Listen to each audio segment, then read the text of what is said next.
Actually, I changed the solenoids on the door, so people on the first floor and third floor actually thought I lived there on the second floor. I stayed there about 6 months until one day I came home and I tried my key and it wouldn't open the door.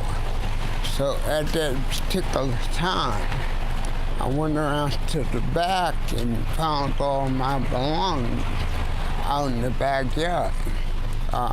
That was kind of devastating. I got real sick and I fell out in the middle of the street. And at this time I went from like 98 pounds to 42 pounds. So from 2004 to the middle of 2005, I have a gap in my life where I don't know what happened.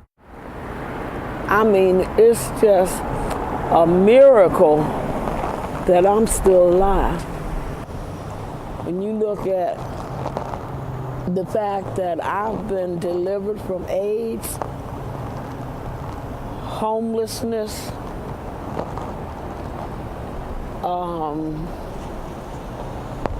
major depressive disorder with suicidal ideations.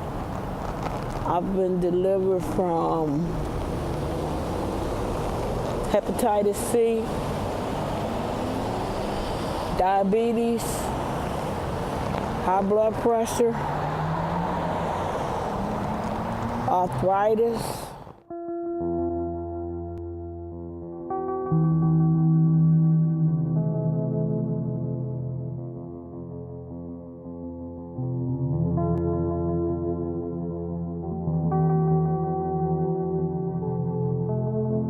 Homeless, helpless, penniless, hopeless, all of the above.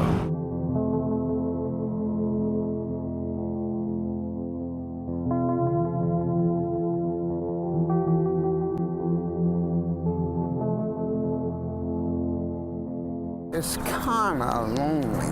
We here on Charles Street, and I can remember coming around here, Charles and North Avenue.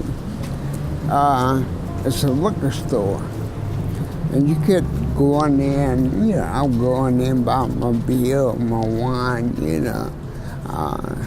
to drink just to try to escape everyday life.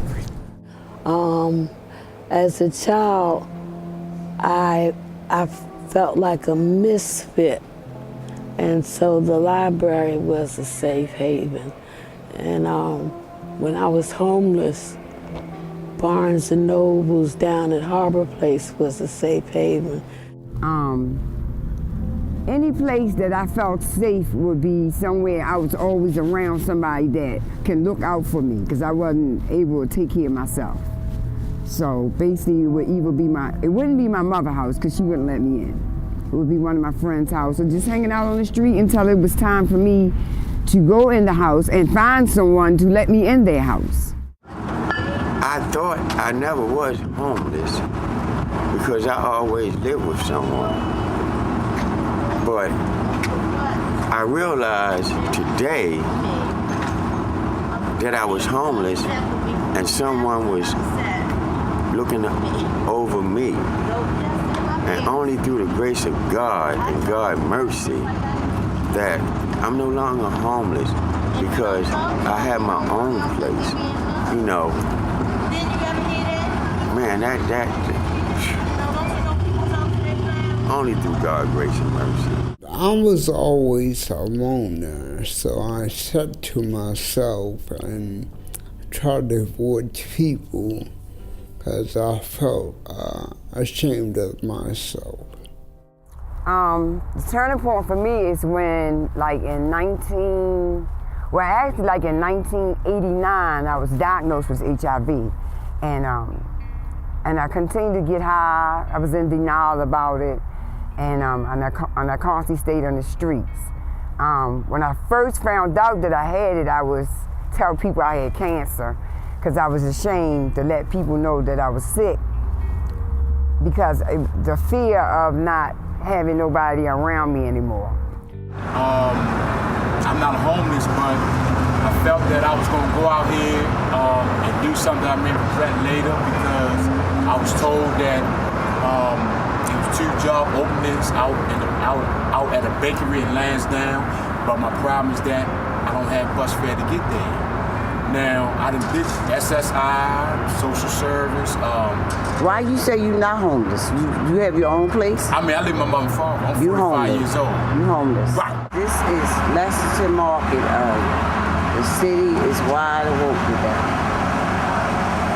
This is one of the main places where a lot of homeless people sleep when the nightfall is coming. My son gave me a copy of this Bible back in 2006 when he was a student at Morgan. He asked me what I wanted for my birthday, and I told him I wanted this Bible. But now, yeah, I reconnected with my children. One of them has passed away. I had to put him away when he was 7. He did some time, and when he got 19, he came home and he got shot in the head over a basketball game.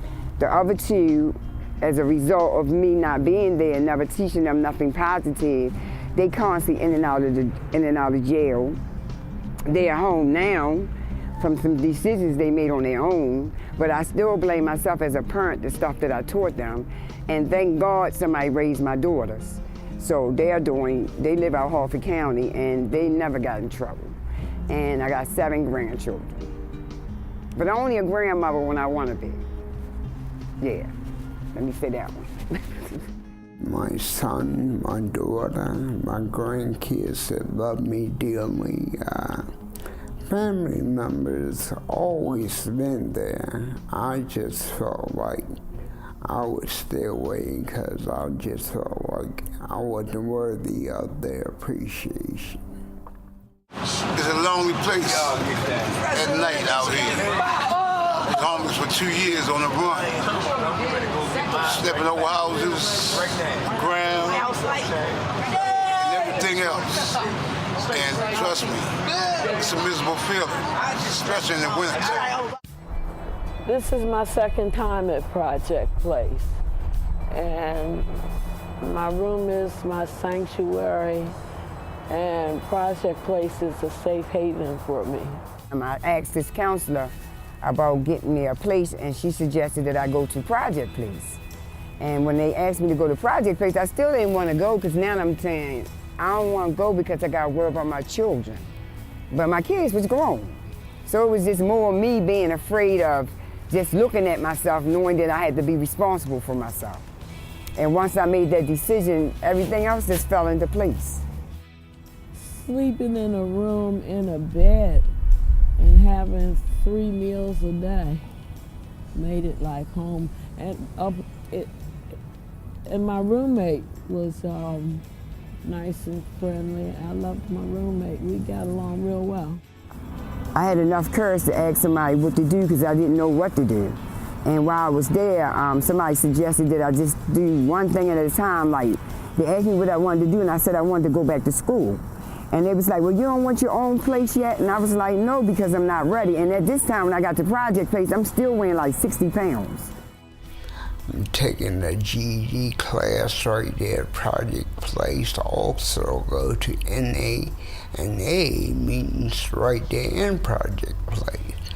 Project Place have given me disability to try to move on with my life and stand on my own 2 feet.